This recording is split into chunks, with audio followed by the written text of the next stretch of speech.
Hello, everybody, and welcome to Fire Engineering Talk Radio and another installment of the Professional Volunteer Fire Department, the podcast that is dedicated to our great volunteer fire service and getting firefighters to embrace the message that developing and displaying and maintaining a professional image is the duty and responsibility of all firefighters, whether paid or volunteer. Tom Merrill here. So glad to have you joining me for another great show. And you know what? I am still so freaking pumped up and energized from another great FDIC experience. Now, FDIC was just a couple weeks ago in Indianapolis, and I got to tell you, it was freaking awesome. The attendance was fantastic. I think everyone was a little concerned because, understandably, it got changed a couple times, so people were worried the attendance might drop off, but I'm hearing it was over 24,000, something around 24,500 people attended, and I mean, that's really good. Took so many great classes, too. In my live podcast from FDIC, I had a guest, fellow Commissioner Paul Griebner, was on with me, and we reviewed some of the classes we attended up until that point. And, there's always so many great classes. It's hard to choose which ones you really want to go to. And Paul and I both agreed that every class we took was fantastic. Everything was great, and we didn't have a bad one in the bunch that we took up until that point. And I took a bunch after that, as did Commissioner Griebner. As a matter of fact, I think I took 11 classes all told, and I told myself, Tom, you got to stop looking in the class catalog, because once Friday came, I needed to get out on the floor, on the trade show floor, because that is so huge that it takes a long time to go and see everything. So I said, no more looking in the class catalog, Tom. You're going to go to the show all day Friday. So what did I do? I looked in the class catalog, and I saw a class for Friday morning that I said, this would really help me with my paid job, because it was a class on everything you need to know about fire alarm systems, like those automatic alarms. And certainly those are a huge part of our fire department response, right? And they're a big part of my job at the alarm office. And so I went to the class, and it talked all about understanding these alarm systems and understanding what a supervisory signal is, as opposed to maybe a trouble signal. And so that class by Deputy Chief, his name was Steve Heckman, and he was from Maine, Trenton, Maine Volunteer Fire Department, I believe. And it was all about these alarm systems. And then I said, okay, no more, Tom. You can't go to any more classes. But as I'm in the class, I'm going through the catalog, and I see another class at 10:30 that looked really good. And that was a leadership class by Indianapolis Fire Department Battalion Chief Candace Ashby. And let me tell you, I wasn't going to go, but there was something about this class that made me say, go check it out, Tom. And she was awesome. She blew it out of the water. She killed it. She had us rolling on the floor with her sense of humor, but she also and engaged us and taught us and educated us about building a more harmonious operation in our fire department, paid or volunteer. She gave great tidbits of information. Didn't matter if it was for a paid department or a volunteer department. It was all about ditching negativity. And this was actually the first class she ever did at FDIC. And as I noted on my class evaluation that I turned in, she needs to come back and keep spreading the message, and maybe even expand it into a 4-hour class. And speaking of 4-hour classes, my 4-hour class, the Professional Volunteer Fire Department presentation, went really well. I was so excited. I had a really good, pretty full room of engaged firefighters, and we had a great 4-hour discussion. Probably one of the best classes I ever had there. And thank you to everybody that came or talked to me during the conference and after the conference to share your stories and talk to me about professionalism. I talked to so many people at the FDIC conference, which anyone that's been there knows one of the best things about it is the networking as well as the classes. So met so many great people. And again, had a great class, although I can't explain this. I did have one slide at the very end kind of misfire on me. So everything's going perfect. Presentation's moving right along, building up to the big finish. There's 3 slides left. I have a slide with a photo of a firehouse. I talk about how the firehouse in every community stands as a beacon of hope and strength. Underneath the picture, it says a beacon of hope and strength. I click the clicker to advance the slide. The firehouse pops up on the screen. In the writing, a beacon of hope and strength is in Russian. It was in Russian. No one can explain it to me. The audience is looking at me like, is there a joke here? And I looked at them and said, I can't explain what just happened. I can tell you it's supposed to say in English, a beacon of strength and hope. And then it crashed on me. And I brought the program back up. No big deal. Sometimes PowerPoint shuts down. I brought it back up and it was back in English. Nobody can explain that to me. Everyone's teasing me saying I was hacked, but these are the things sometimes that can happen when you're doing a live presentation. Yeah, and I also forgot, or actually didn't forget, but forgot my shoes. I didn't have a backup pair of shoes, and my dress shoes that you wear. When you do these presentations at FDIC, you dress in a suit. And my shoes, as I was putting them on, my foot went through the bottom of my shoe. So Tom Merrill was up there dressed professionally in a beautiful suit and sneakers. What are you going to do?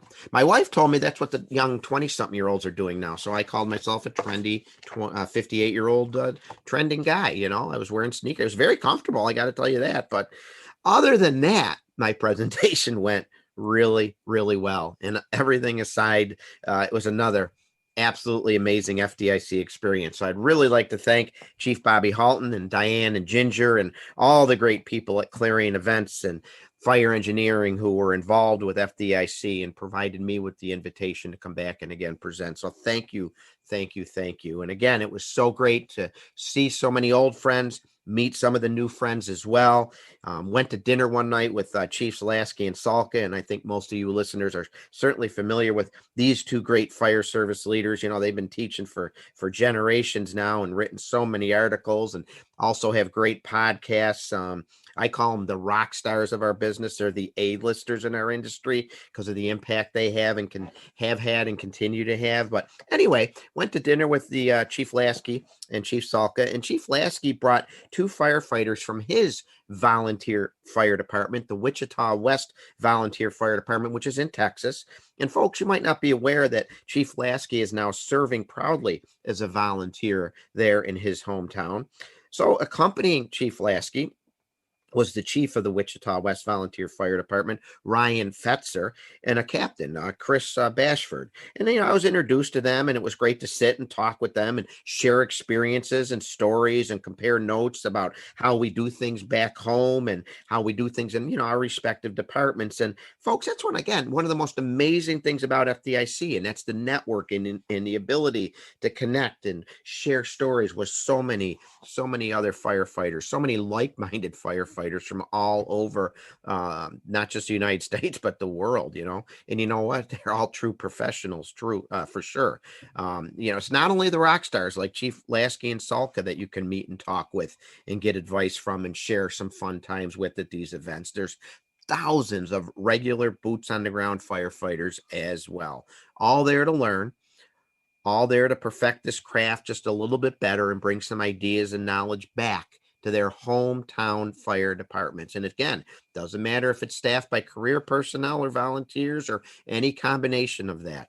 They're all there for one common purpose, and that's to gain more knowledge. And that, my friends, is one of the trademarks of a true professional.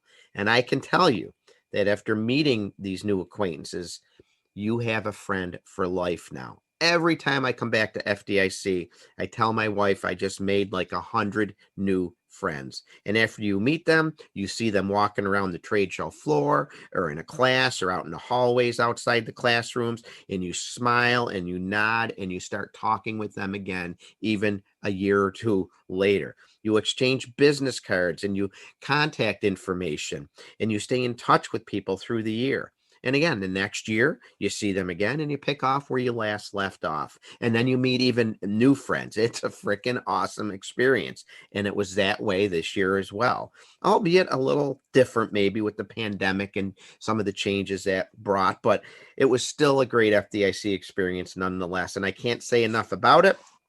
And if you've never been, I encourage you to try and get there next year, which I believe it's going to be at the end of April 25th to the 30th for FDIC 2022. So nice to meet so many new friends, especially Chief Fetzer and Captain Bashford from the Wichita West Volunteer Fire Department in the great state of Texas. I look forward to seeing them next year as well, because I know they're now hooked. They plan on being there. And folks, from the minute I met these two firefighters, I could tell that they are definitely two true professional volunteer firefighters serving in a professional volunteer fire department.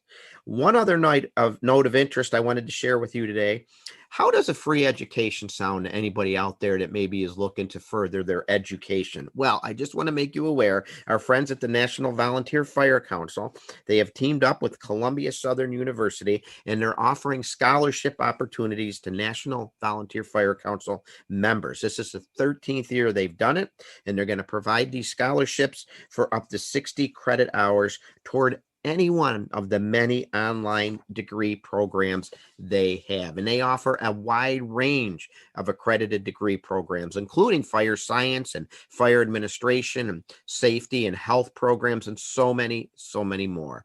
So scholarship recipients can get an associate, bachelor's, or a master's degree. To be eligible, you just got to be a member of the National Volunteer Fire Council and a volunteer responder. So if you want to look into that, for more information or to apply, head over to nvfc.org, and you're going to see links there on their homepage that will take you to the site for more information. The only thing is the deadline is fast approaching. I think it's August 25th. So act now. Now, on this episode of the Professional Volunteer Fire Department, I'm going to tackle a very important subject and examine a very interesting approach to dealing with this subject matter. And it's a subject that is important to firefighters everywhere, career or volunteer, and that is firefighter rehabilitation at incidents. And as firefighters, we are so focused on helping others, but who really watches out for us while we're at the scene? Of course, we may understand that there may be a need for proper rehab at emergency incidents, but show me the firefighter who maybe doesn't push the envelope a little bit or drop their gear but put it back on immediately when they're asked to do something else. And then they don't even know it, but all of a sudden they've not only gone through 2 bottles, but maybe 3 or 4 or even more. So who's there to watch over them and maybe remind them to get the rest in the rehab that they need?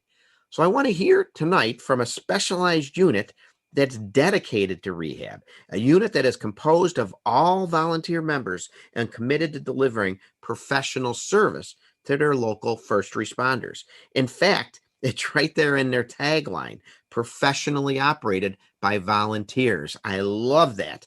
Folks, I'm talking about the Metro Richmond Flying Squad, and I love their tagline, we are there when they need us. So joining me to talk about this unique unit, this specialized unit, and the services they provide, and the importance of rehab, is their Chief Steve Korb, who's a 3rd-generation firefighter and began as a volunteer back in the 70s, I believe. Sorry, Steve, but I'm going to bring him on the show right now and let him introduce himself a little bit. Welcome to the show, buddy.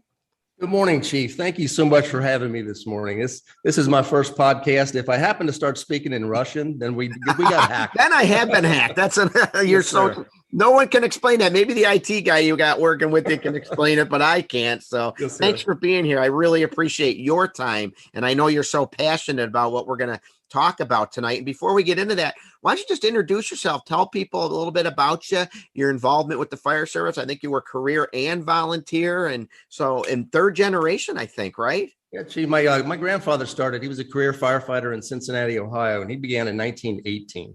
So he actually had the privilege of hooking up the horses and responding on that horse-drawn apparatus that we all like to watch at musters today. My father he exposed me to the volunteer service in my hometown. Just outside Cincinnati. He became a volunteer when we moved out into the suburbs. He rose up to the ranks of assistant chief. I remember at 12 years old, I'd ride my bicycle and show up at his scenes and help them roll hose when it was over with. And it really exposed me. After school, we would go to the firehouse and hang out. And it just exposed me to just the wonderful aspects of the volunteer fire service and what an integral function it is. And it's really part of the community. having the festivals, things like that. I decided at that age, I want to actually get paid for this, and I'm still going to be a volunteer, but a paycheck wouldn't hurt too. So I started making my applications and was hired with a smaller department up in Ohio near Cincinnati in 1980. So that's when my career began. Did 2 years there. Then I decided, you know what? I was sitting on I might date myself here, but the old Keenan loop. I don't even know if we still teach that, but we were at a tanker fire one night. It was literally 22 below zero, sitting on a Keenan loop, spraying water on some tankers that were on fire. And I said, you know what? I love being a firefighter, but being cold like this is a little too much. So I started putting in applications all up and down the East Coast, from about the mid-Atlantic all the way down to Florida. And I at that point, I decided I want to be a career firefighter in a warm climate.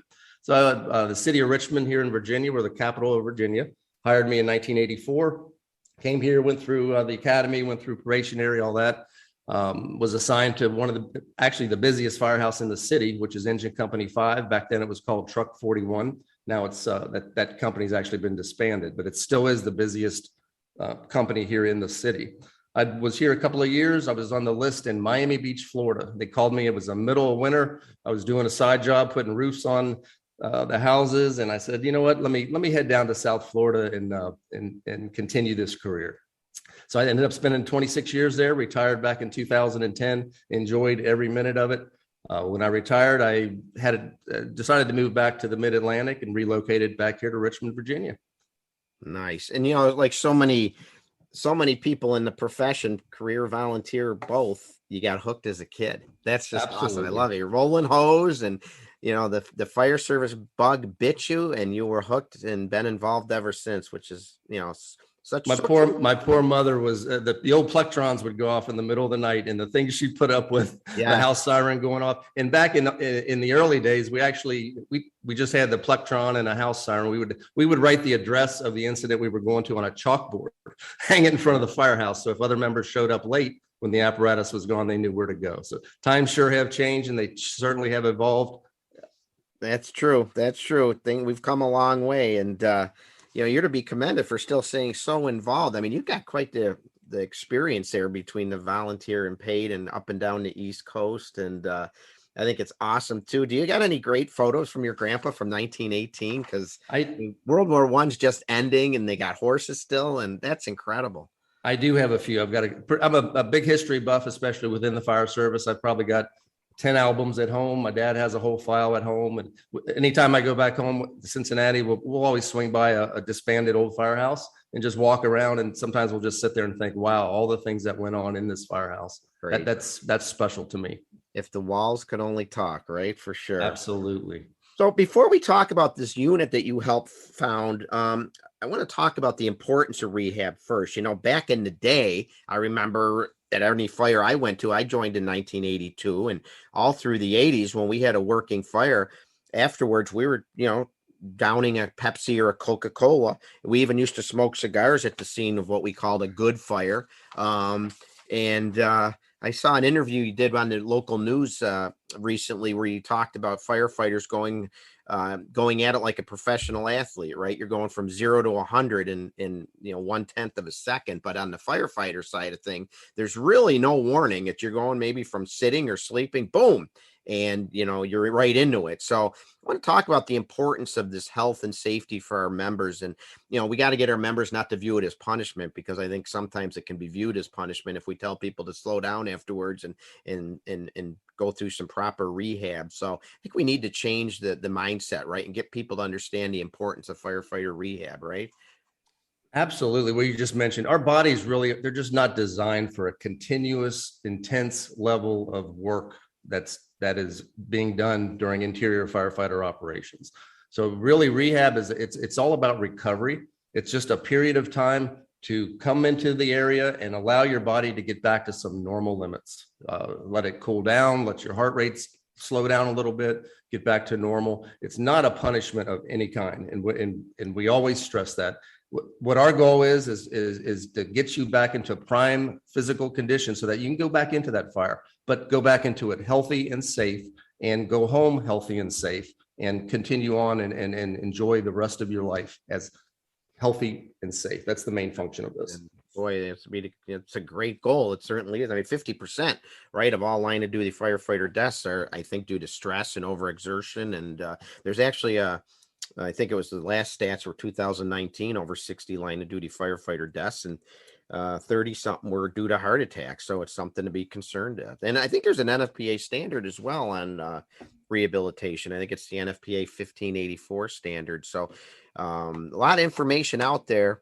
And it's certainly the first thing is awareness. We got to get our members to be aware that we're losing firefighters every year due to overexertions and stress. We're losing firefighters due to cardiac events, and rehab can help limit or cut down on the number of injuries and deaths on the fire ground. So what happens to our body at these fire and emergency scenes? What's going on? Why are we having these issues and firefighters having cardiac events and overexertion? What's going on? I always like to start with the big picture, that 100-yard look at what's going on. Your blood consists of, it's half of your blood volume is plasma. And without getting super technical, but plasma is the yellow mixture. It contains water, protein, salt, enzymes, and that's what carries the blood cells and the nutrients to the rest of your body. And it's that liquid portion of the blood. And then plasma itself, let's break it down a little further. Plasma is 90% water. So when we work, what happens is our muscles begin to create heat. Our brain senses this, begins the sweating process. That's the natural process. You and I out in our shorts and t-shirt on a hot day, we'll sweat, and the evaporation process allows that heat to leave the body, which allows your core temperature to come down to within normal limits. So now as firefighters, what are we wearing? We've got full PPE. You're still sweating, you're working intensely, but now you've lost that mechanism to cool down. That sweat is trapped within your gear. You continue to work. So that cycle continues and continues. Your core temperature continues to elevate. You've lost sweat, which is water, and salt, which allows your blood to actually become thicker, which can unfortunately, results in a clot, can result in a heart attack, a stroke, and all kinds of other disorders. Our main function and main 100-yard look at this is to break that heating cycle. When the firefighters come into our area, especially on the hot days, first thing, get out of the coat, drop the bunker pants at minimum down to the ankles. Sit down in an area. When we pull up on a scene, the first thing I'm looking for and our members are looking for is a natural shaded area. Today here in Richmond, it's about 90 degrees, probably going to have a heat index of 98 in a couple of hours. Natural shade, we have the bright sun shining. If today, let's just say today's 90 degrees, with bright sun, add 10 degrees. So now we're at 100. Put full protective gear on, add another 10 degrees. So they're working in an environment that would realistically be a 110-degree day. Now add the humidity on top of that, and now you get into your heat indexes, which could fast are into the dangerous levels. So the things that can happen, heat cramps, that's when you start losing salt, your muscles start twitching. Heat exhaustion is just the next little step. Heat stroke is the most serious. That is the killer. So you're looking to really cool these people down, first and foremost, get the gear off and get them to cool down and lower maybe that core temperature, right? I think I've read once that the body core temperature is, you really need to monitor that and try and lower that as quick as possible. That is the main emphasis. Once they get into our area, like I said, if we cannot find a natural shaded area, we have equipment, which is a simple shade canopy that we will deploy to create shade. We have seating we have misting fans that we can use. The most simple thing is a bucket of cool water with some cooling towels. Okay. We give them to the firefighters. They put them on their head, their neck. We'll wrap their arms in them. Sometimes we'll have them put their arms actually in buckets of water. And that's a fast, effective way to lower that core temperature. As we talked about the blood part of it, today we all know that the carcinogenic rates are extremely high in firefighters. When your core temperature is elevated, the skin absorption rate is increased by like 400% for every degree of internal. So the quicker we can get that core temperature down, it's multifaceted. It's helping with replace the volume. It's giving the body a good chance at recovery. Remember in the old days, back in the old day, we would take a shower after a working fire and you would smell smoke. 5 days later, you'd take another shower and you still smell smoke. I'm like, what is going on? That fire was 5 days ago. That is the toxins being released from the skin. Wow. That's pretty pretty graphic way to really illustrate that. I remember blowing my nose after fires, and I thought it was cool. The handkerchief or the Kleenex would be filled with black soot. And, oh, look at this! Isn't this cool? And now we know. Just like salt, just like your dirty gear is not a good sign. It's not, a salty firefighter. It's an uneducated firefighter. And I guess it's the same way for, we have to educate people. I heard a great expression that it's not really related to the rehab on scene, but at FDIC this year, one of our Commissioner Griebner, who I talked about earlier, took a class on cancer awareness, and their tagline was shower within the hour. Trying to get firefighters to understand when you get back from a working fire, get in that shower within an hour. Yes, wipe down at the scene as best you can with the body wipes and things. But when you get back to the firehouse or get back home, get in the shower. Absolutely. And when we start talking about timeframes in rehab, when we get into that, we always try to identify an area. We'll put a tarp out where the firefighters can take off their bunker coats, set it in on the tarp. That gear is off gassing while it's sitting there. Remember the old days, you would take your gear into the bunk room with you after a fire. The gear off gases, and there's that 20-minute studies have shown after about 20 minutes, a significant portion of those toxins have off gassed already. Wow. So that's one reason we want them out of the gear. Plus the cooling mechanism gets them back to normal. And on the volunteer side of things, that off gassing, and I've talked about this before. I remember going to even a training drill, or a working fire. And in the volunteer side, so many volunteers throw their gear where? In their vehicle. And there it sits. And you're driving around the next day and you can still smell the fire. And now you're not only exposing yourself still, but now you might have family in the car with you or friends in the car with you. So awareness of the off gassing is huge today.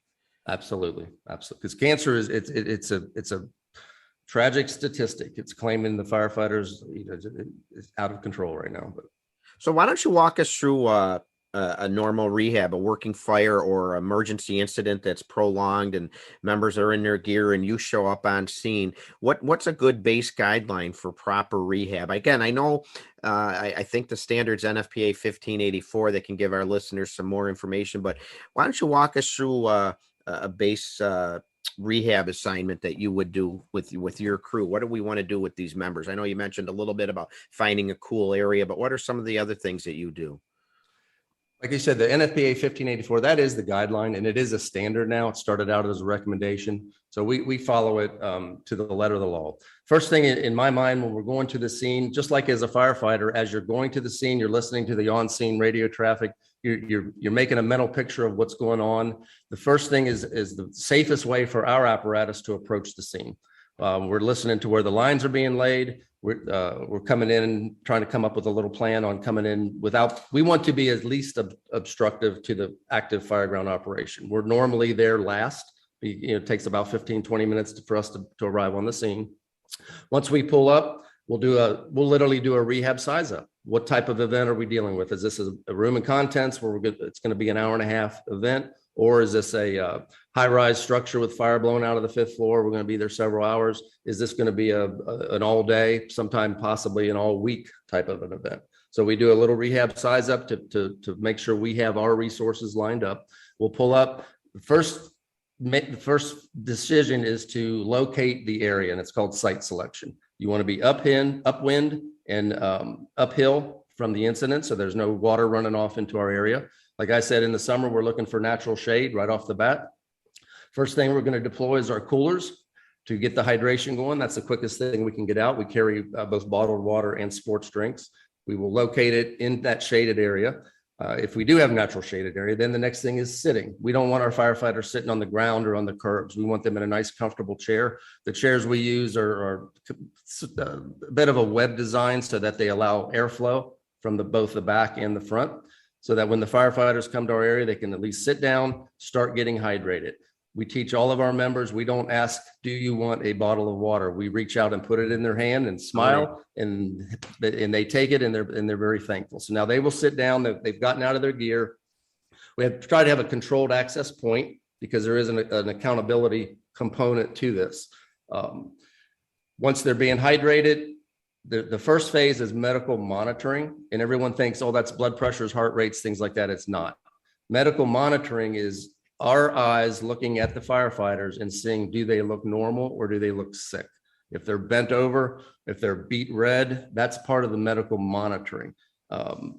If they're not making sense when they're talking, if they happen to vomit, that's an immediate red flag to call our paramedics into action. Okay, so the medical monitoring part is mostly visual and just speaking with them. Hey, how you doing? Can I get you anything?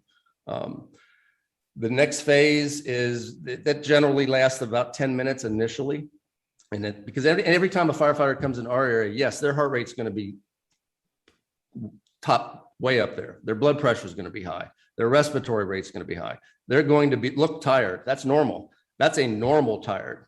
You get to learn what is normal tired and what's not normal tired. Okay. So after about 10 minutes, the paramedics here in Richmond will start doing the medical evaluation part. And the easy way to remember that in NFPA, I don't get into all the technicalities. We follow it by the letter, but medical evaluation, the E is an EMS function. So they're getting in doing the heart rates, the SAT levels on the blood, the EKGs, things like that. And they have their parameters that they follow as far as what are their benchmarks before that firefighter is cleared to be released from our area and go back and be assigned either to go back into the fire or to be returned to service. If that firefighter does not meet that criteria, then they're going to stay a little bit longer. Generally, it's about a 20-minute period. Now, there are going to be some incidents where the incident commander they need their firefighters back quicker, and other companies may not be on the scene yet. So sometimes that is a variable, but they are cleared medically before they do go back in. Now that scenario I call structured, or I call formal rehab. It can also be as informal as a firefighter walking over to the shade area, having a seat, give them a glass of water, just sit down and chat with them for a while. They're all just taking a break. So rehab does not have to be always the full Monty, as I say. Right. It can be as simple as sitting on a tailboard in the shade and rehydrating. And getting the bunker gear off maybe and letting the cool down a little bit, right? Absolutely.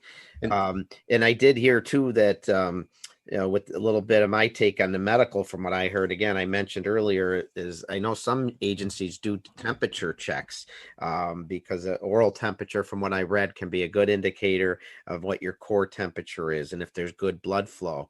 But that doesn't always work, especially in colder weather like where I am. But I did hear that I do know some units do that in their medical monitoring or evaluation station. I'm not sure which station would do that. So I was going to ask you, so do you have medics right with you then? Are they pretty close to where you set up? Do you usually have a medic crew right by you?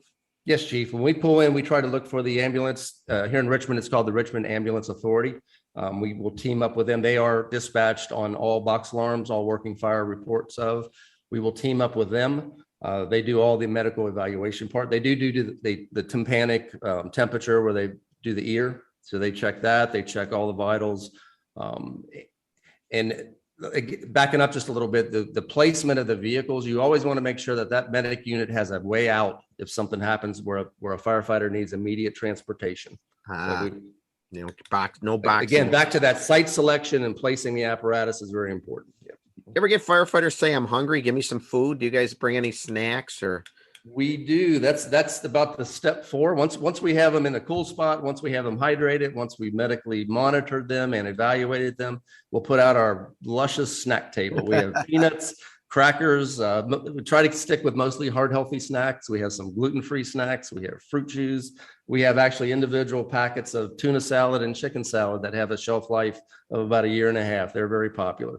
And some of the firefighters will actually take one and put it in their bunker gear, because at 3 a.m., the next medical call or stuck elevator they're running on, they might be hungry and we're not there. So it's been real popular. Let's see. We will set up a snack table. In the winter time, we were equipped with some Brunswick stew that we can heat up for longer duration events. Our truck has a microwave on board. So the main things with the rehab is the core temperature stabilization, the hydration, taking care of their nutrition, the accountability part, the medical aspect of it, and then releasing them back healthy, ready to go again. That's great. And another thing I was just thinking of with the medical too, I remember again when we were putting our rehab SOP, SOG, whatever you call it, together years ago, they really focused too on blood pressure. You know, obviously it's going to be high when firefighters come out of the fire, but after the rest period, if the blood pressure or systolic was above 160 or the diastolic above 100,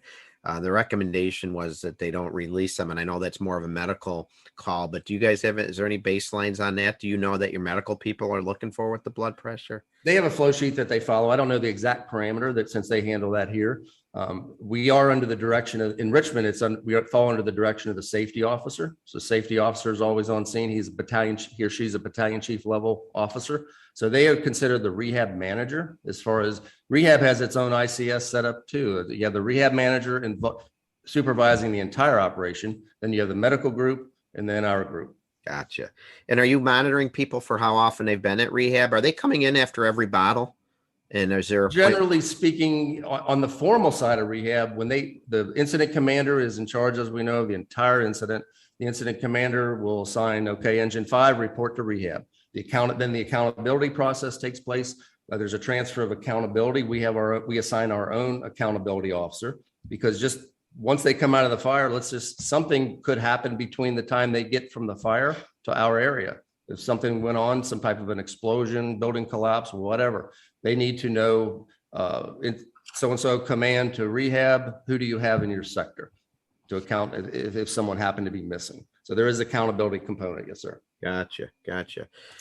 What happens then when they go back in? Is they're limited then with how many times they can come back into the to the fire environment? Because I know with us, it's after 2 battles, you really gotta be watched. So is that an incident commander's decision then, along with the safety officer you were saying? Yes, it is up to incident command and safety. NFPA does identify a certain bottle threshold. We get a little more aggressive with that. If you're in there working, you should at least cycle through rehab, either formally or informally at some point, and that the incident commander is in charge of that. But there is no limit. Our longest incident so far lasted about 16 hours, and it began as formal rehab for about the first 3 or 4 hours. It was a multiple alarm fire, and then it transitioned into simply informal, where the firefighters are coming out. They know where the coolers are, they know where the snacks are, and they will find us and take care of themselves at that point. But we are still an extra set of eyes watching them, watching how they're walking. Are they complaining of anything? On our table, we put out a set of ibuprofen, Tylenol, things like that. And when I see a firefighter, and I instruct all of our members, when a firefighter asks for that or reaches out for it, I'll ask them, hey, you had a headache all day, or did it just happen? A lot of times they'll be, no, every time I have a fire, I'll get a headache. Headaches, as we know, it could be a key symptom of carbon monoxide poisoning. So. Yeah.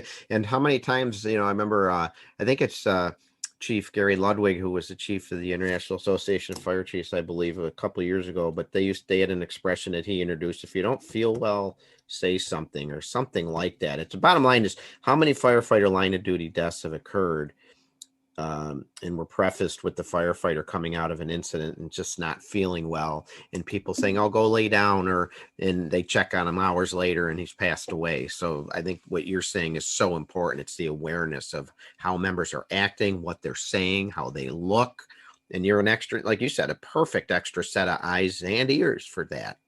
Exactly what you said. And rehab continues to go on once you're back at the firehouse or back home.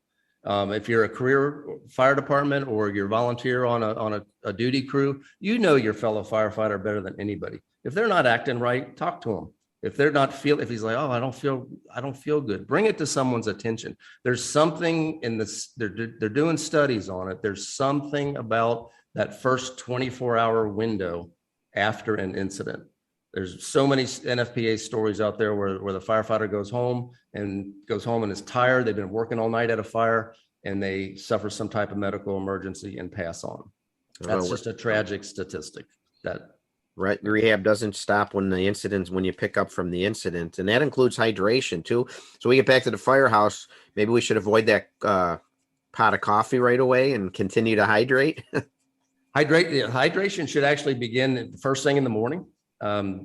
Most of us walk around in a pretty normal state of hydration, but it definitely start early, because to play catch up on hydration is very hard. You could lose up to 1 liter or 2 of volume working intensely at any fire. So pre-hydrating, hydrating during the fire, and then post hydration. And you have to be careful. You do not want to overhydrate. A lot of people, there's been some studies out, I'll just check the color of your urine. If it's clear, you're good. Well, that's not so. You could be overhydrating, which is not good. Also, it should be like about a straw, like a light straw yellow color. If it's dark brown, you're definitely dehydrated, and your body's going to tell you that. If you're thirsty, then you should hydrate. I know some fire companies that keep water on the rigs, and they're downing just a bottle of bottled water on the way to an incident just to hydrate on the way to the call. I've heard of That's an excellent idea. We try to leave a case of some water with the crews, and a lot of them have coolers themselves.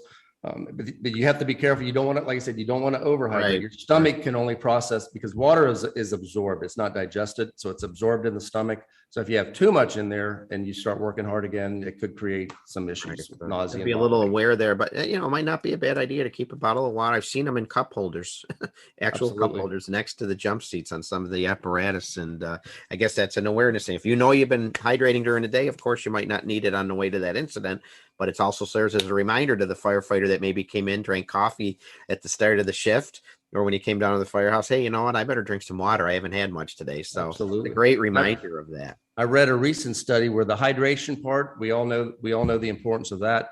It helps you if you are consuming some kind of a salty snack at the same time, because remember we said water and salt are in the sweat. You lick your arm when you're sweaty. It's salty. Right. Well, we carry salty pretzels, drinking water, eating some salty pretzels. That combination has done a lot of benefits to replenish that salt. So don't be too fearful. Because pretzels are my kryptonite, and my A1C is rising a little bit, and and pretzels are a carbohydrate, so she's all worried about it. So I'm going to tell her Steve Korb said I can eat pretzels. There you go. I'll send you a note, Chief. Now, this isn't just fires and emergency scenes, right? Rehab is also important to think about. Hey, if firefighters are out training and drilling, like you said, 90 degrees today, they're going to go out of the firehouse and do some training and drilling. Doesn't maybe have to be the formal rehab, but it's something to be aware of. They better worry about rehab. Absolutely. The training part is, we support all the Richmond firefighters when they go through their basic drill school, when they're doing their live burns or they're doing their extrication class.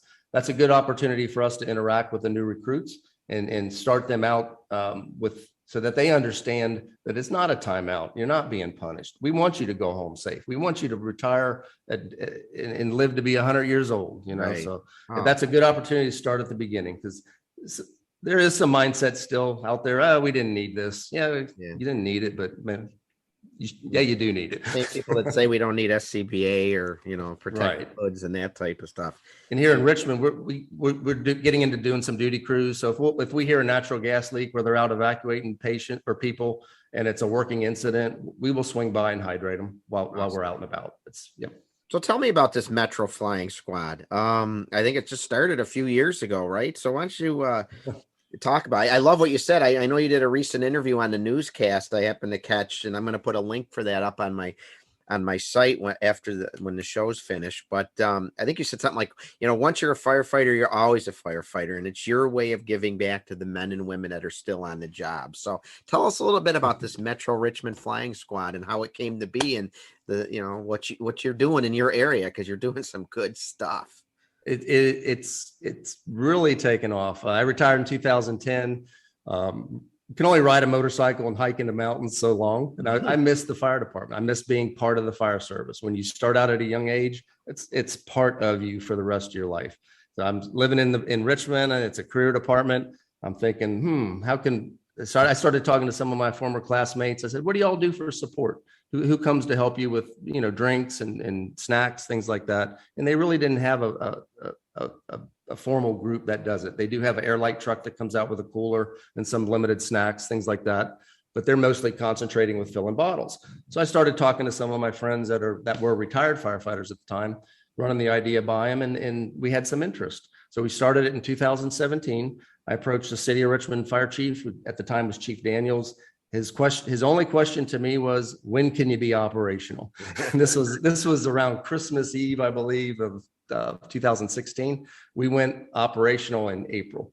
Now, once you have approval to do something, it takes a little bit of funding to get this going. So we needed to identify some funding. So my next step, I think it was New Year's Day, I reached out to our local group. It's the Richmond Fire Department Foundation. They're the nonprofit foundation that helps firefighters and their families.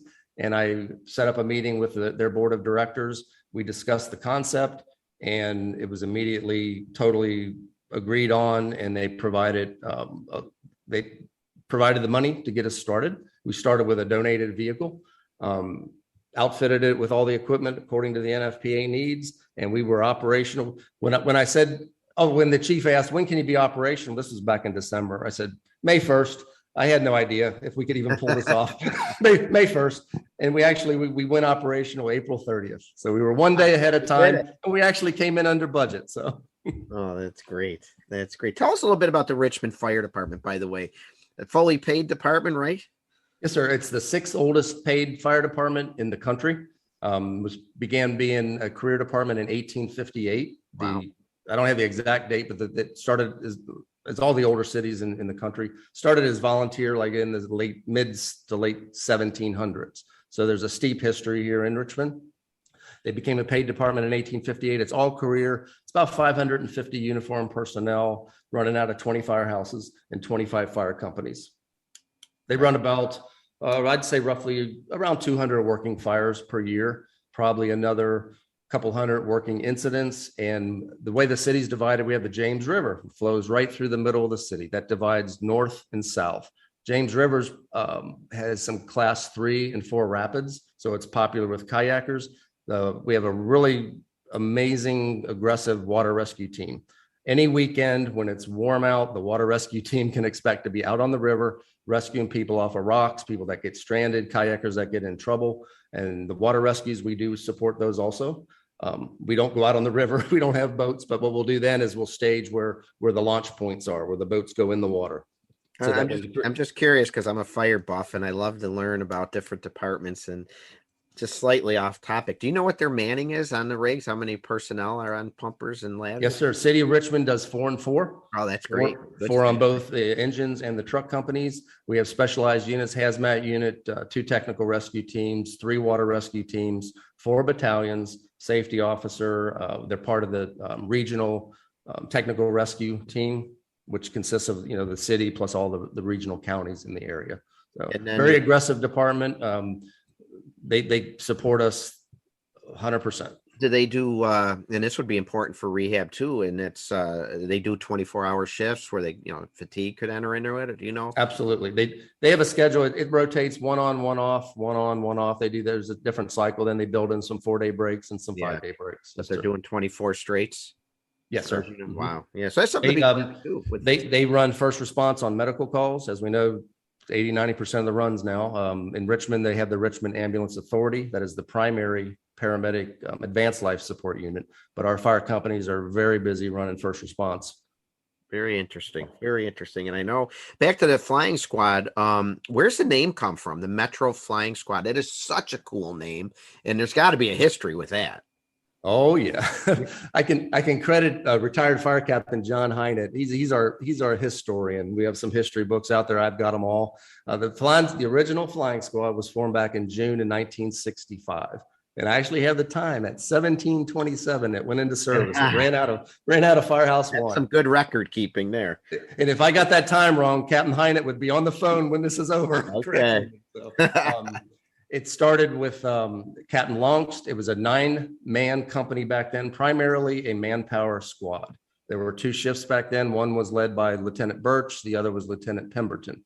Their main assignment, their run assignments, they were based on the potential for large loss fires. The high occupancy stuff, they were automatics on all multiple alarms. Now that was Flying Squad 1. At some point, the city started annexing parts of the south of the James River. So they felt a need. They put in Flying Squad 2 went into service. So that was in 1970. Same setup, went on multiple alarm fires. They reported directly to the fire chief. The fire chief picked that crew. It was kind of a prelude to the current rescue companies that we see today. So the actual Flying Squad name was disbanded back in 1981, and it morphed into, then it was called the Tactical Squads. So that one TAC squad would be in charge of the water rescues. One had hazmat, one had technical rescues. Gotcha. And then the tactical squads, I'm not exactly sure of the date. Sorry, Captain Hynett, but they turned into the rescue companies that we see today. What a great way to honor the history, the name, the heritage of that unit. And I bet you anyone that was associated with those squads is so excited to see that name carry on. Absolutely. Lieutenant Birch, who was one of the original, he's passed on, but his son was a chief out in Norfolk or Roanoke County in Virginia. He visits all the time. Him and his sister came to the firehouse one day, and I presented him with our version of the Flying Squad T-shirt. And his sister just became emotional, and she's like, "You don't know how important this is to us." So when we finally start doing our full renovation on the firehouse that we are purchasing, we're going to dedicate a space to the history of that Flying Squad. They deserve that. That's phenomenal. God bless. That is just awesome to hear. So when you did start out though, were there some naysayers? Was there any opposition? Anyone that I know you mentioned some people are of, we don't need this, but did you have any? It doesn't sound like you had much of a pushback. I mean, the chief was certainly open, welcomed you with open arms, right? How did that go? Yeah, the naysayers, they were just the old school. We didn't need this. I'm like, yeah, you're right, but maybe you did need it and just didn't know it. So, right. But right. Very little opposition, really no opposition. The fire administration was completely on board. I guess the first few months, the battalion chiefs and the safety officers really didn't know when to call, when not to call. So we kind of went through that learning curve. It's a learning curve on both parts. Sure. So, but yeah, I was amazed at the speed and the support that we received from everybody. That's great. And I know you guys are busy. I took a look at your run log on your website, and I mean, you're going out on a really regular basis, which, again, you even indicated that, you're like a volunteer fire department. Looking at the run log. Yeah, you are going out. This isn't just once in a while. You're going out regularly. So, and I know once you did mention that you are run like a volunteer fire department, right? Absolutely. When it first started off, Chief, we were an automatic on all second alarms and available to be special called by the commanders. Well, as we all know, the old days are slowing down. We don't have the big multiple alarm fires, the frequency that we used to. But why shouldn't a firefighter be treated with the same type of support at a room and contents fire? They're still working. They're still laying large diameter hose. They're still rescuing people out of buildings. They deserve the best. So we started ramping up. I think year one, we ran around 20 calls. Next year was 30. The year after was 30. Then last year we hit 50. And this year, I think as of right this second, we're at 98. So we're fast approaching that 100th level, which is a milestone for us. Mm-hmm. And I can anticipate based on the trends we're seeing, we'll end up this year around 150 calls. Wow. All right. And you're all volunteer, right? 100%. 100% volunteer. Yes, sir. On call 24/7? Absolutely. Got the phone apps. We use the I Am Responding. There's different phone apps out there. I was going to ask you to alert the members. Yes, it's tied into the fire dispatch CAD center, so it passes right through to us. We're able to mark: are we responding to the station? Are we responding to the scene? We have our policies. You can go POV to the scene within, as long as you follow our policy. Right. And we have a station located, and most of our members live about 15 minutes from the station. Tell us about your station. That's interesting, right? Piece of history right there. It is exciting. I got to get down there and see that. It is so exciting. It was built, it went active in 1917. It was the last firehouse that was designed to house horse-drawn equipment. It was on the south side of the city when they began annexing this area. It's in an area called Woodland Heights. It's a historic designated area. That's was in service from 1917 until about 2012, I believe. Then they relocated to the new Station 17. Sat dormant for a while. Department of Public Works used it for a while. We are in the process. It's under contract with the city. We're just in the final phases. We expect to take full ownership around October and November of this year. Prior to that, when we first started, the first donated truck sat in the parking lot at Station 10. They didn't know who we were. It's all a learning curve for everybody. After about a year, Lieutenant Chase over at Station 18 said, "Hey, I've got some base space available in our firehouse. Would you like it?" I said, "I'll be there in 10 minutes." So we housed our truck at Station 18 for a while. The crews were more than just happy that we were there. When this became available, we've been going through that process for about 3 years now, about 2.5 years to take ownership, which this will allow us to have our own meeting space, or we will have our own bunk space, kitchen. It will be our firehouse, our headquarters. That's awesome. And so like a volunteer fire department, you have a firehouse. I imagine, like you just said, you have meetings. You have SOPs, SOGs, you got equipment you have to look over and understand. And what other types of things are you guys doing at that firehouse? You obviously, do you have regular drills? Are you guys training like on the equipment and have regular training drills?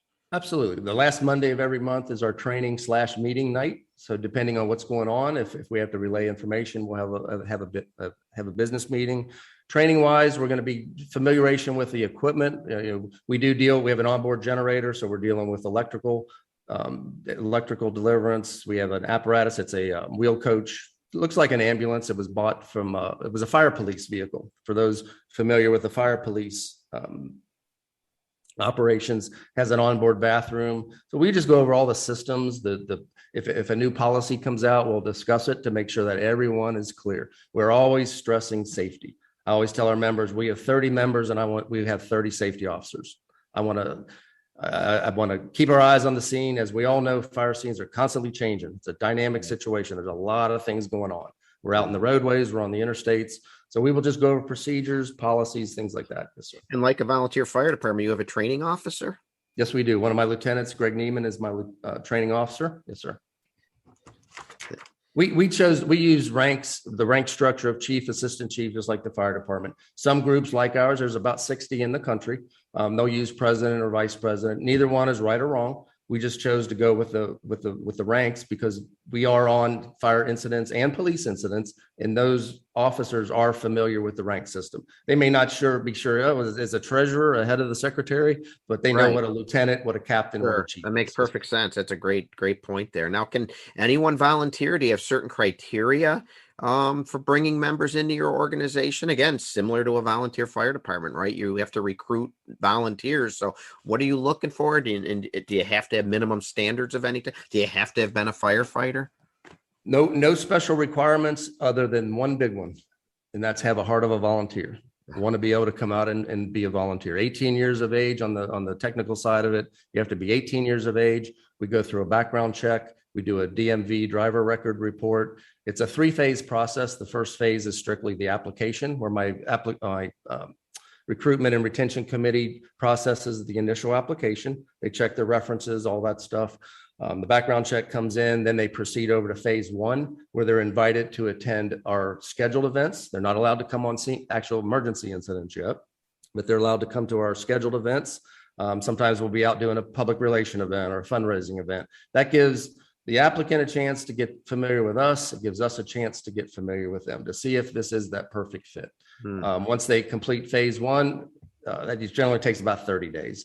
Phase 2, now they are allowed to respond to scenes after they get checked off by their officer, and that continues. We want to see how they operate at a scene. Now they're technically a guest, but they've passed all the requirements. They're familiar with the equipment.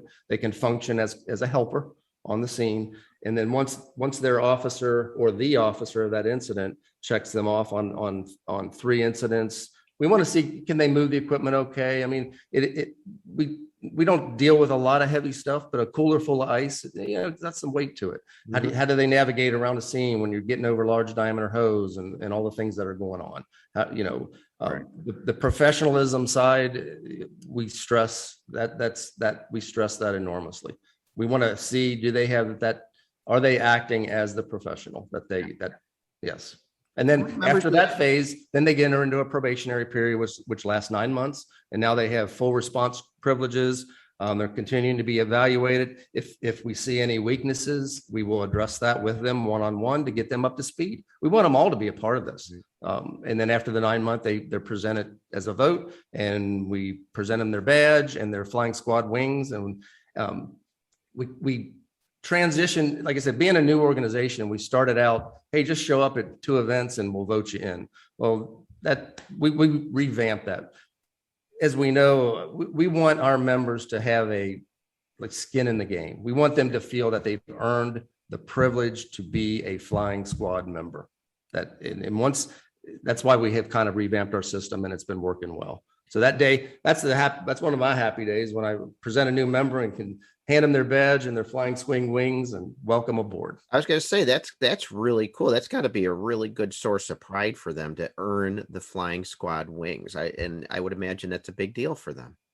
Yes, sir. Yes, sir. Yeah. It's How many members you have?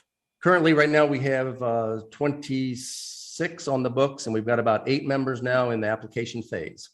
And just like a volunteer fire department with the probationary period, watching over them, educating them, training them, very similar. Do they have like minimum requirements? They have to make so many calls or so many training drills, or is it understanding their volunteer? What do you gauge on that? What do you hold them responsible for on that? Currently, our bylaws outline that they can't miss more than about 3 or 4 per year. If they have to miss it due to work or travel or family, just touch base with us. We just didn't want a member to come on and we never hear from them again. You know, at some point it's like, are you a member or not? As far as minimum call volume, we have no requirement for that right now. We are exploring to take this to the next level. We're establishing some duty crews where the members are actually going to staff in the station. We have our Tuesday duty crew, which is myself, Andrew, Matt, and Calvin. And every Tuesday we're at the firehouse, and we are staffed for all working fires and working incidents, just like a firehouse. So we're going to start trying to move in that direction. Just like I think it was with the fire department, the citizens are the people that we're supporting, and more volunteer fire departments are even going to duty crew type situations because the citizens deserve the best treatment that they can get. Well, our customers are our firefighters, and our opinion is those firefighters deserve the best treatment we can get, because when we're staffed, it really is the only efficient way to deliver this resource efficiently and timely. Because we can be pretty much anywhere in the city. We do not run emergency lights and sirens. We drive regular, and we can be there in 15 minutes. So the firefighters are in there doing their thing. We have our area all set up, ready to go, so that when they come out, we welcome them into our area and we go to work. And like a volunteer firehouse, you have a broad cross section of your community then, volunteering, stepping up and volunteering. You got some regular Joe the auto mechanic or Jane the electrician that step up to do this too? All walks of life. They come from the career side, volunteer side, business side, retired people, just all walks of life. Yes, sir. So I know you mentioned earlier the funding was that foundation. Is that still your main source of funding, or are you doing fundraisers, or did you identify other sources of funding? We're always looking for other areas of funding. We are a subsidiary now of the Richmond Fire Department Foundation. So I report to their board of directors. They are our primary funding avenue. Some firefighters will donate some money on a weekly or monthly basis. The local union here, the IFF 995, generously donates to us. The business community will reach out from time to time. So being a new organization, we don't yet have a true funding or a finance committee formed. We are in the process of that. And we're trying to identify every aspect. And you have to fix up that firehouse you're in, right? So I imagine that's taken a lot of time and resources and money, right? Because absolutely work, didn't it? You had to renovate it quite a bit. I saw you doing drywall work and electrical work, and we've been doing some little things here and there, just getting started. And this is really exciting. Yes. And are you required to do a duty shift, or is it only if you're able to? Other people just respond from home? Right now, you're not required. It's nudge, encouraged, but it's not required. We do have drivers that sign up to be on call. So that way we know who our primary driver is, because we want to know where the gaps are. We've never missed a call that the Richmond has requested us for, but we do have full discretion to go on any working fire or any working incident that we feel the firefighters can benefit from. So that are you pretty right much, now there is no minimum hour requirement at this point. No. Are you pretty much at every working fire? I understand obviously if the firehouse is staffed, if your house is staffed, it's going to get out. But what if there's no staffing and Richmond gets a working fire? Is there a chance you might not be there? It's just did they expect you there every time? They're probably starting to expect us there. But we're so good now. Yeah, I don't have the hard, which I like. I don't have the hard statistic in front of my eyes. I would estimate the city has ran about 140 working fires this year, and we turned 98 yesterday.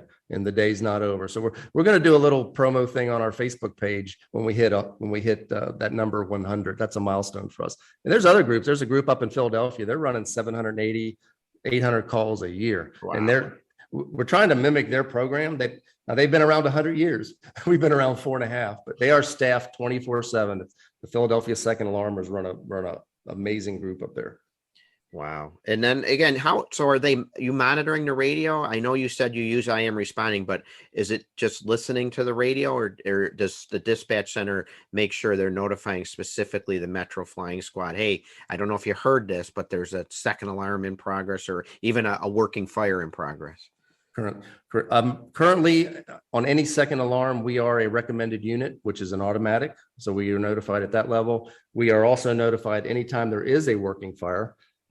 And the way our current policy is, any driver can take any working fire. That's totally their discretion.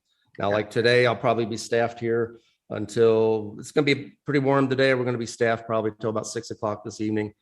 So we'll have the radio on and monitor and self-activate at that point. And you roll one vehicle? Correct. We have two apparatus. We have one primary, which is Rehab 1. We have our original donated vehicle is Rehab 2, which we are actively in the process of getting it up to speed because they have that available as a backup. And there's been several times that we've had multiple fires at one time. So does Richmond allow you then to get on their radio frequency and respond?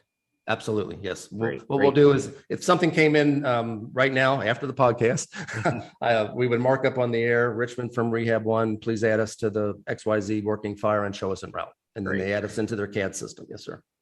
Hey, we've been rolling for about an hour here. I just want to remind the listeners that this is Fire Engineering Talk Radio and another installment of the Professional Volunteer Fire Department. My guest is Chief Steve Korb, former volunteer firefighter, former career firefighter, retired, talking about the importance of rehab in the unit he helped to found and put together in Richmond, Virginia, the Metro Richmond Flying Squad, professionally operated by volunteers. This is a great conversation that we're going to continue on with, Chief. You also do some non-traditional things you talk about. It's not just always doing rehab, but you were telling me about some of the other things that you've had to do. So it's not just giving water and taking bunker gear off firefighters and looking over them, is it? No, we've got a couple of times, like about a year or so ago, we were staffed up when it was -5 degrees, that's pretty cold for Richmond. It's probably warm for y'all up in Buffalo, but here in Richmond, 5 below is cold. It's nothing. It was a fully involved house. We got on scene, it was like 3 a.m, and there were about 8 or 9 displaced residents. Now picture this, they're standing out in the snow. It's 5 below zero. They're watching their house burn to the ground, not burn to the ground. Richmond did an aggressive attack and saved it. We set up shade canopies. We have portable heaters because in the winter, everything's different. As we know, we're now not concentrated on the high heat, but the cold. So we're warming them up when they come into the area. So we deployed our tent canopy. We put up sidewalls. We had a kerosene heater in place. Took 9 of the residents, put them inside. Outside was -5, and you'd be surprised that a shade canopy with sidewalls, the interior temperature was 51 degrees with that from -5. So we had nine displaced residents. We carry blankets. We have what's called a winter warm-up kit that has hats, gloves, things like that. So we're also simultaneously tending to the needs of the displaced residents. And they even had a beagle in there. So we had the beagle, we were getting him some water and playing with him a little bit while we could. And so that happens more in the winter than in the summer, as far as taking care of the citizens. About a month ago, the firefighters went in to do a rescue. They went into rescue mode. And the first thing they pulled out was they found some guinea pigs. They pulled them out and they brought them over to our rehab area, and our guys and gals were picking glass out of their fur and giving them some water and taking care of them that way. We'll support, any event. If someone's having an event, we're doing the 9/11 stair climb this year, which we've done that before. One of the high rises downtown puts that on. We will support that as far as the hydration. There's a local group here in town called the 350 line. It's a group of just regional Metro Richmond fire service professionals, and it's like a little mini FDIC. They put on a great program. They've been doing that for 4 or 5 years now, and we support that during their hot days. Not the hot temperature, but their hot sessions, just like FDIC. Right. And they bring in guest speakers, and we do the recruit burns, fundraising activities. So you're just like the volunteer fire department. You really are. You're Right. involved with the community. You're doing so much more than the official duties. Right. And it's funny, when you talked about taking care of the beagles and things like that, it reminds me of what the great Chief Alan Brunacini always used to say: take care of people, pets, pictures, and pills, and they will remember you forever. And they may not remember the fancy tool you used, or they won't remember the equipment maybe, but they're going to remember that you helped take care of their pets, their pictures, their pills, and that you were nice to them. And it sounds like you believe in that also. We're starting a little program where we're going to start carrying small little backpacks to be able to give out to the displaced citizens, because with COVID and everything right now, the Red Cross, they will help them financially. So they've got their financial part of it taken care of, but they're still out in the street and they've lost everything. So we're going to have an adult male, adult female, infant, child, some backpacks that we can carry on the rig to give them with some basic essentials that will get them through the next 3 to 5 days. Some toiletries, some things like that. That reminds me of something my area did back when I was chief. We actually printed, it wasn't my idea, it was someone else's, but the chief's organization for my community all agreed to do it. We printed a brochure that we were able to hand out to anyone that unfortunately had a fire in their home. And it was called After the Fire. And it was all sorts of information they could use on how to preserve things, if they had to replace certain documents, and how to properly cover things. I was just filled with information on that could help them get through the next few months. Very good ideas. Yes. We're always looking for different ways to support everyone. And we also support the police officers. Every fire scene, you have police officers there. We've gone out on some SWAT calls. Not just fire and emergencies. You're under medical, you're going on SWAT calls too. We have gone on a handful when the police side requests us. We had a couple of unfortunately had some line of duty deaths involving police officers that we went out and supported. We're there willing to help everybody. We're getting ready to expand into some other areas. So. What a great unit. And you mentioned earlier how you really embrace professionalism. Can you talk about what you look for when the word professional is mentioned? Obviously, that's how you and I met.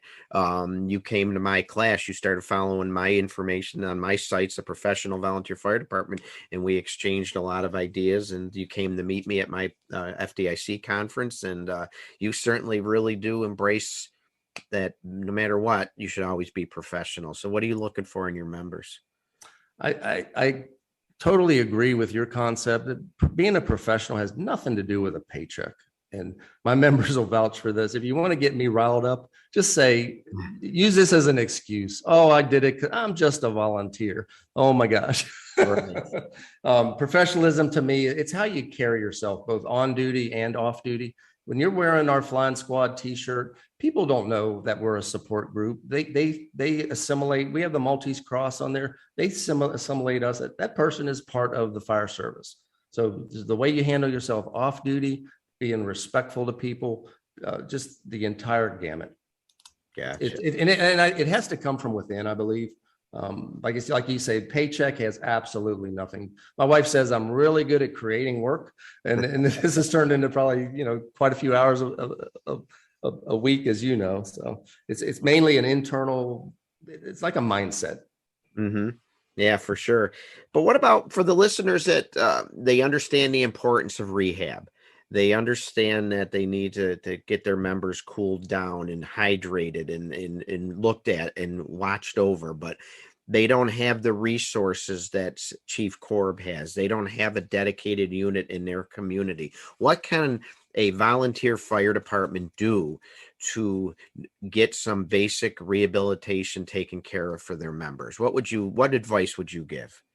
It can be as simple as if one of your members isn't able to be considered interior firefighting anymore, don't cast them aside. Don't say, sorry, you can't be interior firefighter anymore. If they have a vehicle that they can get a cooler, some snacks, and maybe some cooling towels, a little SUV or pickup truck with one person that can show up and do this function, that's awesome. It's a starting point. It can be really custom tailored to what your resources are, what your personnel limits are. It doesn't have to be the giant, canteen vehicle, rehab vehicle that's $1 million. It doesn't have to be that. We're exploring some quick response type vehicles, little SUVs that we have basic things on that can be on scene and tend to the firefighter needs, and it can be expanded or retracted. So there's really no excuse anymore. I mean, I'm passionate about this. All fire departments should have some type of rehab component. It could be as simple as one member that doesn't want to be an interior firefighter anymore, but they're willing to go out on a fire scene with a cooler, some cooling towels, and a bench, something like that. And today, if you can do it too, get some wipes too, right? Absolutely. We carry the decon wipes. Right? Yep. I think you mentioned that earlier. Rehab includes now the cancer awareness and off-gassing a gear, but also how about the wipes for maybe wiping down on scene before you can get back to the firehouse or home and take a shower? Yep. We have all the decon wipes that we hand out to people, and especially pay attention around your neck, your jawline. That's where your hood is. Those are prevalent areas where the absorption rates are high, and down in your groin area. Wipe down, decon, wash off. We try to set up a wash station at most where they can wash their face. We always make sure they wash up before they get into our snacks for their own health reasons. Yeah, and a lot of this too comes down to we can do only what we can do, but each firefighter needs to take their own personal responsibility. We all love eating pasta and pizza. I'm guilty as all of us, but hey, once in a while, get out of that lazy boy and maybe walk around the block a little bit, you know. And I think on one of your podcasts, Chief, you mentioned we're always doing stuff as a group in the volunteer fire out. We're going to fix people's roofs and building walls. Go out and do a walk, participate in a 9/11 stair climb. We've got a group of guys here and girls that Richmond's a real hilly city, and there's a series of steps, and they just go out there and they meet when they get off duty. And a lot of this comes down to yourself, and you deserve it. You want to live a long time. You want to be healthy, but get off that lazy boy once in a while.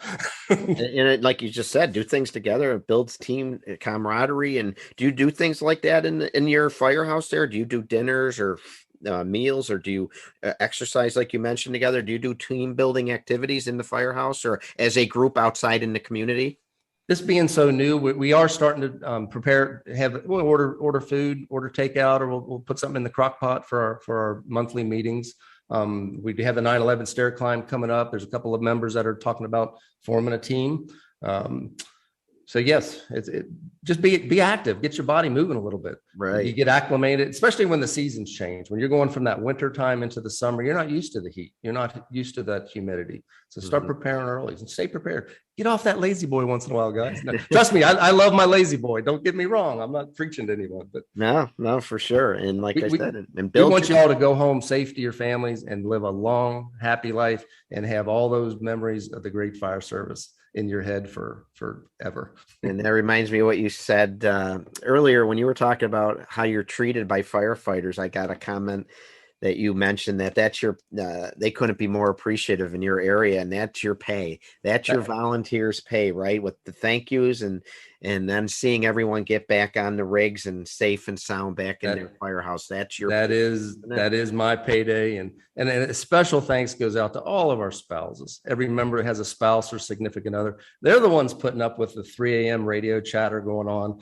My wife actually is good now at listening to a size up. She'll hear at 3 a.m. my radio's got to come on. I'm sorry. And I listen for the size up, and she'll hear it and she say, "Oh, this sounds like something you're going on." And she'll just turn the light on and help me pick out the clothes, and off we go. So again, every one of our members, because we all know none of these calls come in at the right opportunity. It's either pouring down rain, hot, middle of dinner, in the middle of a family function. So without the support of all of our spouses and significant others from all of our members, none of this would be possible. It's a team effort. Just like a volunteer fire department, it really is. So what do you see the future? What are your plans? I know you're looking at expanding the duty shifts. You mentioned, I believe you said something about a second vehicle, but what else are you looking to do with in the future here with this Metro Richmond Flying Squad? What are your aspirations?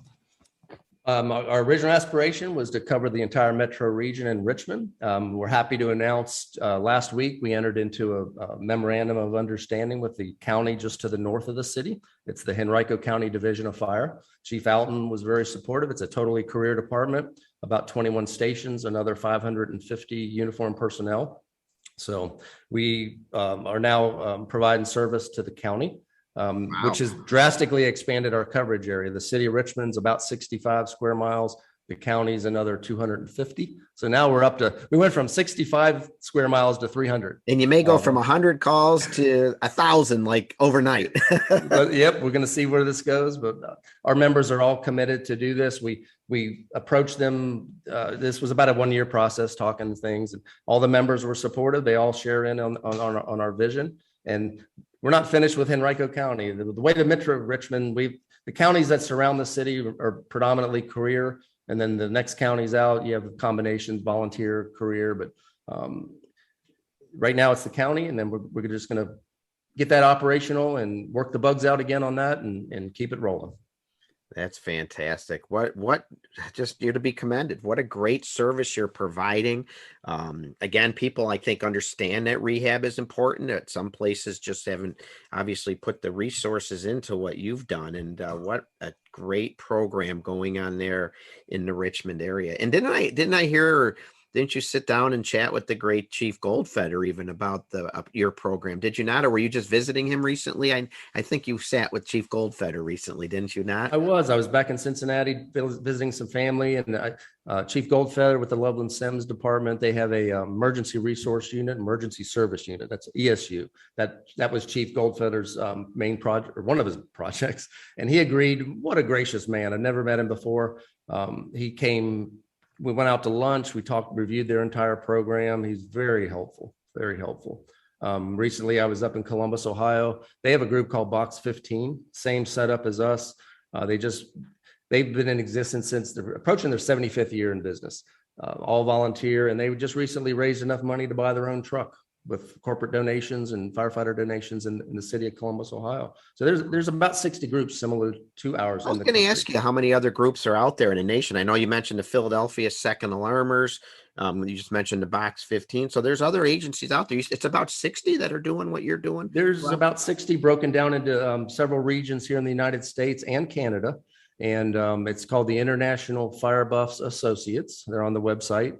That's actually where when we had the idea here, I reached out to that group, and several of their members were just more than happy to give us information and allow us to get in service as quick as possible. We have a great working relationship. The Richmond's about 100 miles from the District of Columbia. A couple of years ago, unfortunately, Lieutenant Brad Clark passed away in a tragic interstate accident on duty. That. And the funeral, there were probably, typical line of duty funeral, thousands and thousands of attendees.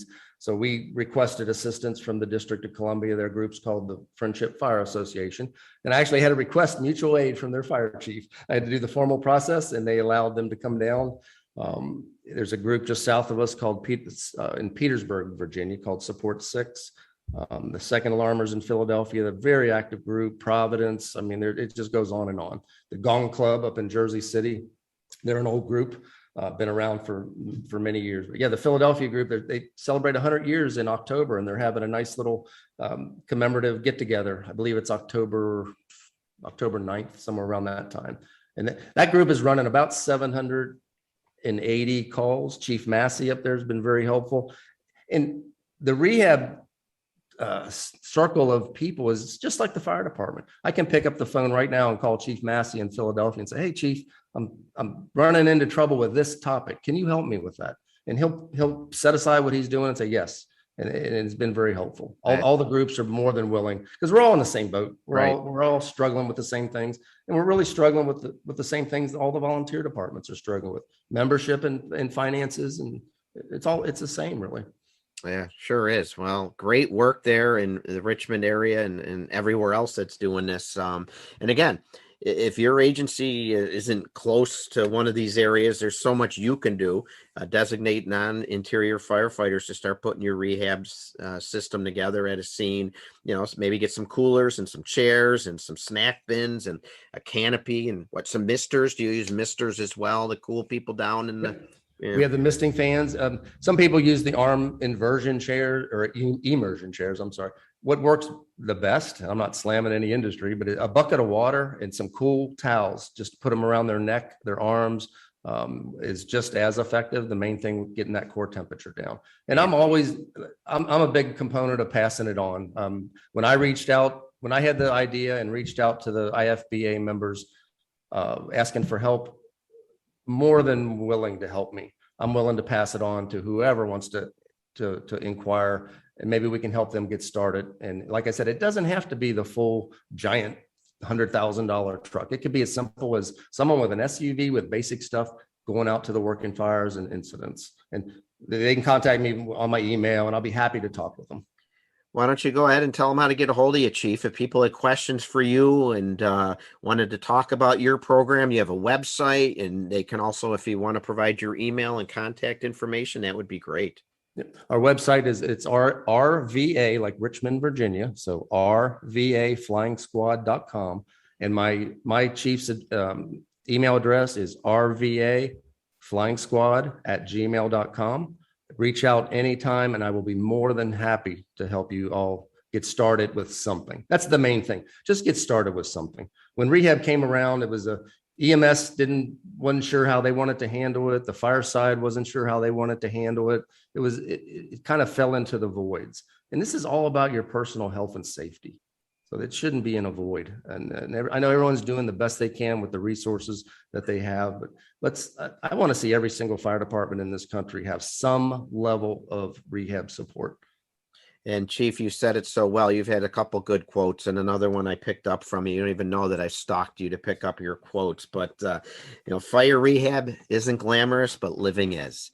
That's a fantastic quote, and that sums up everything that the Metro Flying Squad in Richmond is all about. When that sad statistic of 50% of all line of duty deaths are a result of stress and overexertion. That's just tragic. The loss of family members, children growing up without their parents. And again, it's multifaceted. We do what we can do on a scene, but each member take their own personal responsibility, Well, you're to be commended. All of you are in the Richmond area with the Flying Squad and elsewhere. Good. It's just, you're doing great work. Chief, obviously so many similarities to the volunteer fire service world. And I appreciate you taking the time to come on the podcast to talk about this, not just the importance of rehab, but this incredible unit that you've put together. Do you have any parting thoughts or things you would like to say to the listening audience about rehab, the importance of it, or your unit, or anything like that? I want to stress the importance of hydration. And that's for everybody. You don't have to be a firefighter. Hydrate early, hydrate often. Be aware of, if you're not feeling right, tell somebody, just tell somebody. And don't feel intimidated by all the NFPA dialogue and all that.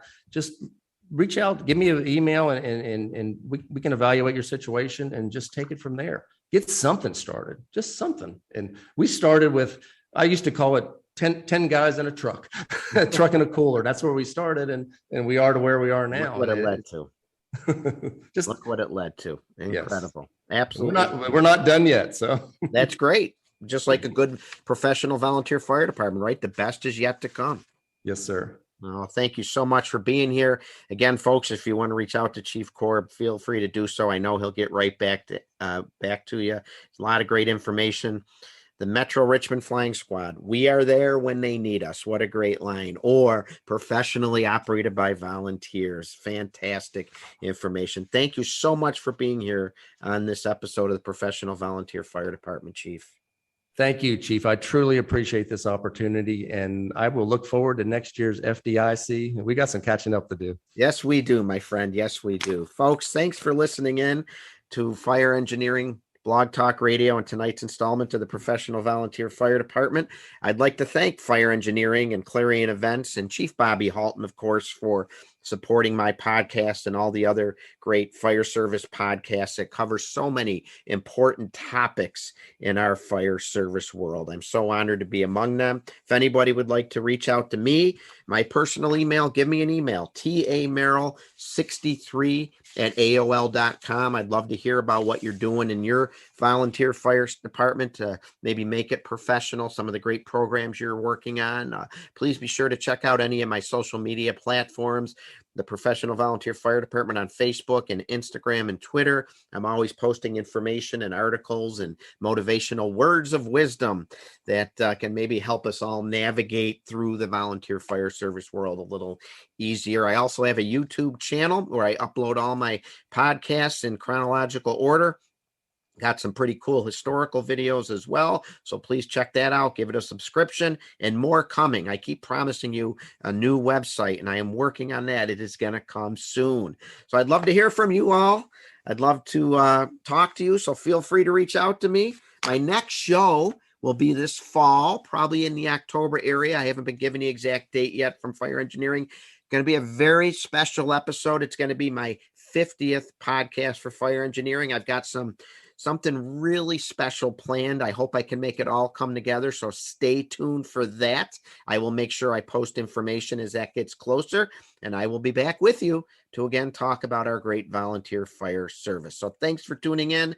And remember, true professionalism is not defined by a paycheck. Hey, folks, again, I just came back from FDIC. Millions upon millions of dollars of the latest and greatest firefighting, EMS, and rescue equipment was on display there. The trade show floor was crammed, and it took all day to go through and see everything, even longer if you wanted to stop and talk to the vendors and look and handle the equipment. But you know what? When all is said and done, you're not going to be judged by that new tool you used or that brand new state-of-the-art truck that you drove to the scene. You're going to be judged simply by how you performed and how you treated those people in need. That's all they really care about. They care that you showed up, you helped take care of their problem in a compassionate and empathetic manner, and you treated them with kindness. That's the trademark of a professional firefighter. Folks, our residents are owed professional service delivered by professional firefighters representing a professional organization. Thanks for tuning in tonight. We'll talk to you again down the road. Stay safe and God bless. Thank you.